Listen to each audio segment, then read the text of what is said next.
Salut à tous et merci d'être fidèles aux chroniques d'Henri Akodo. Aujourd'hui, nous allons remonter le fil de la carrière d'un joueur qui a fait vibrer la Côte d'Ivoire, l'Afrique et le monde entier. Un homme qui a marqué son temps sur le terrain comme en dehors. Un buteur d'exception, un capitaine, un symbole pour un continent, j'ai nommé Didier Drogba. Henri, aujourd'hui, nous allons parler de Didier et forcément, c'est un sujet qui va beaucoup vous plaire. Exactement, c'est un sujet passionnant. Didier Drogba, qui ne le connaît pas, avec ses buts d'anthologie, ses célébrations mythiques et surtout sa propension au cœur des Ivoiriens dans des moments assez difficiles, douloureux pour cette nation que nous aimons particulièrement. Henri, c'est toujours un plaisir de t'avoir sur ce plateau. On le rappelle, vous êtes journaliste sportif et un fin connaisseur du football, notamment africain. Voilà, alors pour commencer, Drogba, c'est une histoire incroyable. Il est né en Côte d'Ivoire, grandi en France et il est passé par le Mans Guingamp. Il a fait rêver, mais malheureusement, il s'est révélé très tard. Comment ça s'explique? Oui, tout à fait. On peut résumer la carrière de Didier Drogba en trois parties. Voilà, une éclosion tardive. Qui est la première partie. Après, on parlera on va dire, de son épopée assez glorieuse dans les clubs qu'il est passé, notamment à Marseille et à Chelsea, et surtout un parcours jonché d'embûches en sélection nationale. D'abord, parlant de son éclosion tardive, contrairement à la plupart des joueurs de sa génération, à la plupart de ses comparses qui ont marqué l'histoire du football africain, notamment Samuel Eto'o, Yaya Touré, Didier Drogba n'a pas eu une formation classique. Preuve en est, comme tu l'as dit, il est né le 1er mars 1976 à Abidjan.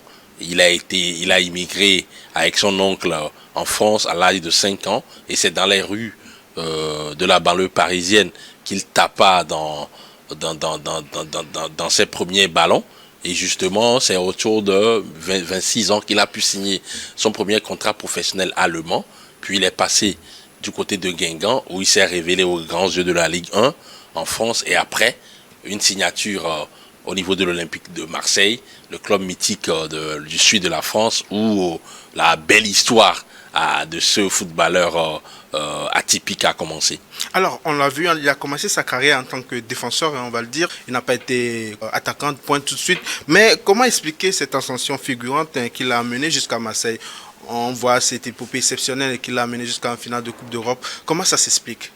Oui, ça s'explique par la résilience. C'est vrai qu'il avait un retard assez, on va dire, avéré par rapport à ses autres coéquipiers de l'époque, mais c'est un joueur qui a pris vite conscience de ses qualités. C'est un talent inné et il a travaillé cela. Il écoutait énormément, il le dit d'ailleurs dans ses nombreuses interviews qu'il a accordé à des confrères, que effectivement par rapport à ses autres coéquipiers, ses coéquipiers avaient un tas d'avance sur lui parce qu'eux ils ont été formés, ils ont été moulés véritablement dans une dynamique scientifique cartésienne du football, mais lui il est arrivé avec son impact physique, ses qualités physiques et athlétiques, ses qualités techniques, et il les a travaillées. Il écoutait énormément les conseils. C'est un garçon très résilient, très déterminé, à un état d'esprit irréprochable et qui lui a permis de pouvoir se hisser dans le panthéon du football africain avec cette première saison exceptionnelle. Didier Drogba, c'est une seule saison avec l'Olympique de Marseille, la saison 2003-2004, mais on a comme l'impression qu'il a joué là-bas pendant 5 années. Il reste une icône incontestable de ce club olympien là où il a terminé meilleur buteur de cette saison en Ligue 1, et justement Didier Drogba qui a permis à Marseille de retrouver son passé glorieux en permettant à cette équipe, à ce club, d'aller jusqu'en finale de la Ligue Europa face au FC Valence, perdu malheureusement, et derrière une signature record du côté de Chelsea. Une signature record du côté de Chelsea. La réalisation nous montrait tout de suite des images de Chelsea exactement. Alors son rôle à Chelsea a été exceptionnel. Est-ce que c'est ce profil à Marseille, avec, on l'a rappelé, il a été goleador exceptionnel. Est-ce que c'est ce profil qui a justement attiré José Mourinho? Faudrait-il encore le rappeler, José Mourinho était l'entraîneur du FC Porto le FC Porto qui a remporté la Champions League cette année là, face à Monaco, 3-0 en finale.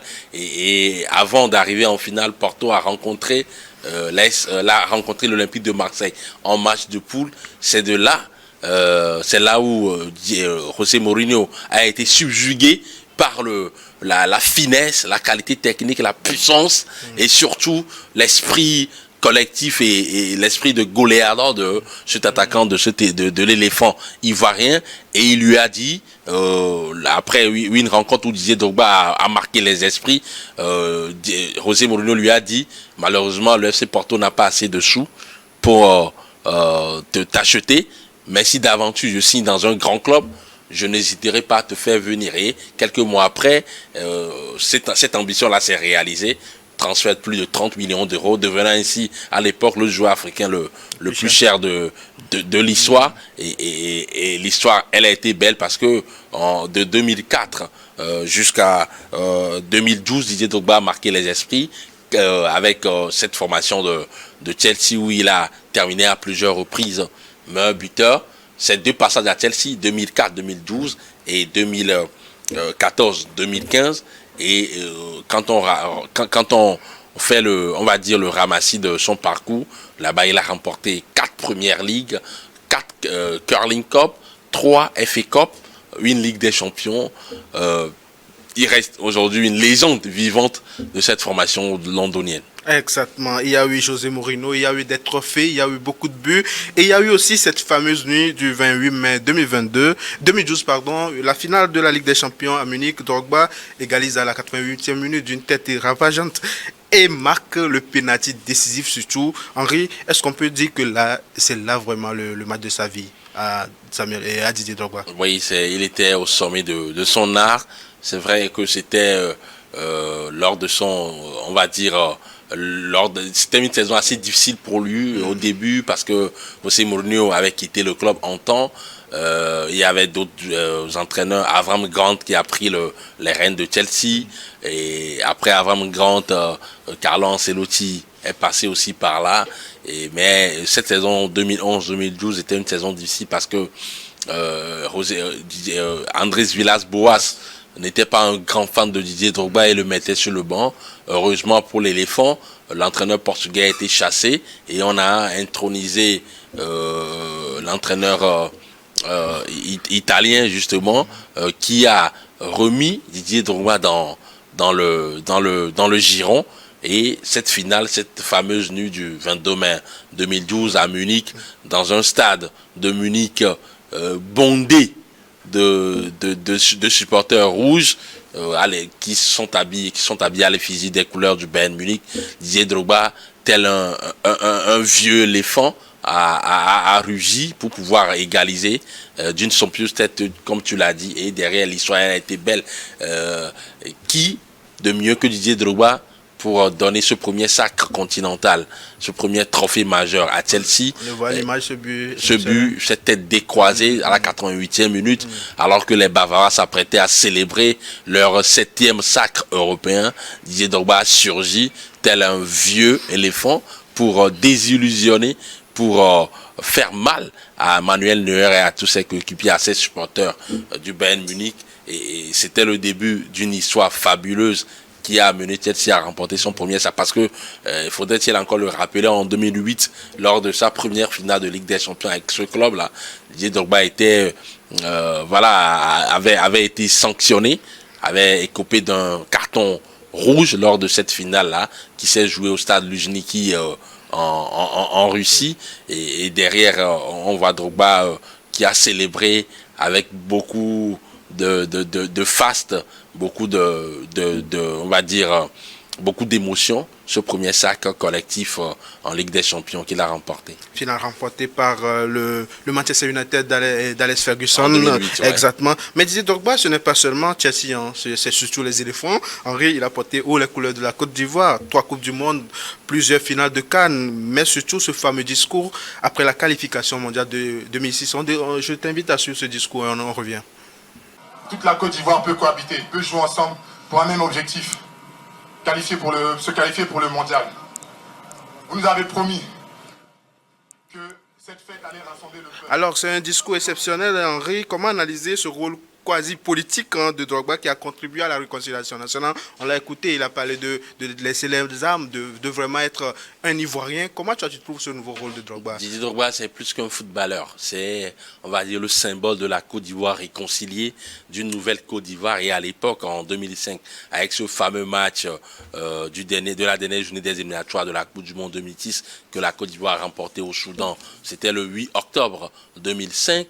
Et un match consécutif au match nul du Cameroun face à l'Égypte au stade Amadou Ahidjo. La Côte d'Ivoire se qualifie ainsi pour sa première phase finale de Coupe du Monde. Je rappelle le contexte de ce discours. Et c'est après cette qualification historique que Didier Drogba, joueur emblématique de cette sélection, a pris la parole pour pouvoir appeler au calme, pour pouvoir appeler à la paix, à la réconciliation en Côte d'Ivoire, parce qu'à l'époque, il y avait la guerre civile qui a démarré en septembre 2022 et le pays était coupé en deux avec voilà, le pouvoir d'Abidjan et bien évidemment les forces nouvelles qui étaient à Bouaké.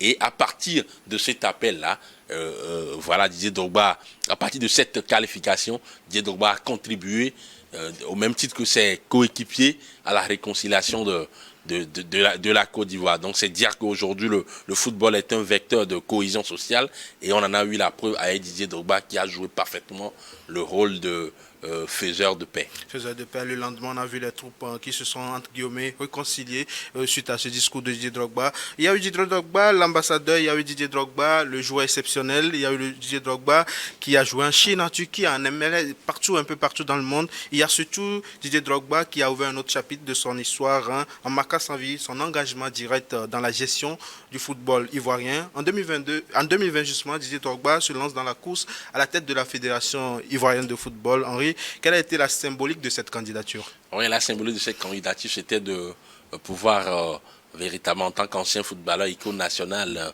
ivoirienne, d'apporter sa plus-value à l'émergence, au développement du football ivoirien. Malheureusement, il s'est heurté à beaucoup d'obstacles parce que le contexte n'était pas favorable. Il y avait des vieux routiers comme Sori Diabaté, paix à son âme désormais, qui était candidat. À l'époque, il était vice-président sortant de la FIF. Il y avait l'ancien Yacine Idriss Diallo, que tu connais particulièrement, que nous connaissons particulièrement, et qui était le candidat favori. Et finalement, c'est Idriss Diallo qui a reçu l'assentiment des délégués votant à cette élection-là. S'il y avait possibilité que les fans votent pour cette élection, pour la Maison des Verts, Didier Drogba allait le remporter. Mais malheureusement, le mode de dévolution du pouvoir à l'époque, bon, jusqu'à maintenant, au niveau de la Fédération ivoirienne de football, c'est les délégués, les responsables des clubs, les responsables des ligues qui choisissent le président de la FIFA. Et malheureusement, Idriss Diallo avait plus de connexion avec ces gens-là que Didier Drogba, qui était rentré en Côte d'Ivoire un an à peine, et c'était compliqué de pouvoir véritablement avoir l'adhésion de ces délégués-là. Mais il va continuer par se battre pour réaliser un rêve de sa vie, celui de présider à la tête un jour à la tête de la Fédération ivoirienne de football. Exactement, ils ne s'avouent pas vraiment vaincus. Mais est-ce que, Henri, tu penses réellement qu'un jour, à l'instar de Samuel Eto'o, Didier Drogba pourra vraiment briguer cette présidence de la fédération? Est-ce que dans ton propre, tu sens que malgré tout, il va pouvoir être un jour président de la fédération? Oui, en fait, c'est une revanche personnelle pour lui. Et il va se donner les moyens de pouvoir réaliser ce rêve. Et on parlait du parcours de Didier Drogba en club. Faudrait-il encore le rappeler en sélection? Outre le fait qu'il a participé à 3 Coupes du Monde, qu'il a qualifié la Côte d'Ivoire pour sa première Coupe du Monde, qu'il a joué plusieurs Coupes d'Afrique des Nations. Didier Drogba, c'est plusieurs histoires manquées avec la sélection ivoirienne, avec cette finale au Caire en 2006 où il a raté le penalty et le tir au but qui s'en est suivi n'a pas été avantageux pour la Côte d'Ivoire qui a perdu cette finale face à l'Égypte. En 2012, on prend les mêmes, on recommence, il rate un penalty dans le match face à la Zambie. Et derrière, la Côte d'Ivoire s'est tiré une balle dans les pieds dans les séances de tir au but. Il manque encore le rendez-vous de Yamoussoukro pour les élections de 2022 à la tête de la FIFA. Donc pour lui désormais, la prochaine bataille sera celle de 2026, et il se donnera les moyens pour pouvoir réaliser ce rêve au même titre que Samuel Eto'o. Exactement, Henri. Henri, quel héritage Didier Drogba laisse finalement à ce football, à ce jeu qu'on a admis? Didier Drogba, c'est une carrière brillantissime. C'est 106 sélections, c'est 65 buts avec la sélection ivoirienne. C'est le record. C'est un record au niveau de cette sélection-là. Didier Drogba, c'est 2 titres individuels au niveau du Ballon d'Or africain en 2007 et en 2010. Didier Drogba, c'est, on va dire, plusieurs finales de Coupe d'Afrique des Nations, 2006, 2012. Il rentre dans le panthéon du football africain, naturellement, au même titre que Samuel Eto'o, et pas très loin de Samuel Eto'o et de George Weah, à mon avis. Tu m'as entendu la perte, c'est comme d'habitude de tradition dans cette émission, on essaie de classer les légendes. Toi, tu mets où exactement Didier Drogba? C'est vrai, tu viens de l'évoquer, un peu un cran dessous de Didier Drogba, mais à quelle position exactement? Ouais, moi je pense qu'il est à la 3e position, parce que pas très loin de George Weah et de Samuel Eto'o. Pour moi, c'est le 3e joueur africain, 3e meilleur joueur africain de l'histoire. Parfait. Henri, nous tendons tout doucement vers la fin de cette émission. Un mot peut-être pour clore cette émission exceptionnelle sur Didier Drogba. C'est toujours une passion et de raconter ces belles histoires de ces figures qui ont marqué l'histoire du football mondial et africain. Merci Henri d'être passé. Rendez-vous la semaine prochaine. Voilà qui met un thème à cette émission. Merci de nous avoir suivis. Rendez-vous la semaine prochaine pour un nouveau numéro.